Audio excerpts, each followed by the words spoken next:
তাহলে তো আলহামদুলিল্লাহ এটি আমি ঢাকা 6 ভোটার প্রায় 3 লাখ ছিল, কিন্তু সেই তুলনায় টার্নওভার কিন্তু অনেক কম, মানে Right. সেটার কারণটা কি মনে করেন?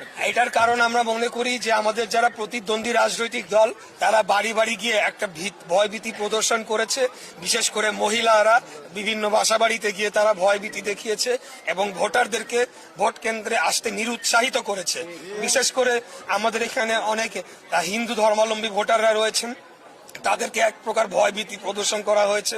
কেন্দ্রে গেলে তাদের সমস্যা তৈরি হবে, তাদেরকে চিহ্নিত করে পরবর্তীতে ব্যবস্থা নেওয়া হবে, এই ধরনের ভয়ভীতি প্রদর্শন করেছে, যার কারণে ওভারঅল আর কি ভোটার টার্নআউটটা লো হয়েছে। তবে আমি মনে করি যে সামনের নির্বাচনগুলোর থেকে এটা অনেক বেশি হবে আর কি। সংসদ সদস্য প্রায় নির্বাচিত হয়েই গেছে, যদি বলি প্রথম টার্গেটটা কি থাকবে আপনি আর এই এলাকা? আমি শুরু থেকে বলে আসছি, আমাদের এই অঞ্চলের সবচেয়ে বড় সমস্যা গ্যাসের সংকট, তীব্র গ্যাসের সংকট। এটাকে আমি অন্তত আমাদের এই এলাকায় 1 নম্বর প্রায়োরিটিতে রেখেছি। দ্রুততম সময়ে গ্যাসের সংকট এবং ওভারঅল আমাদের যে জ্বালানি সংকট রয়েছে দেশে, সেটিকে নিরসনের জন্য আমরা কাজ করব। এটা আমাদের 1 নম্বর প্রায়োরিটি।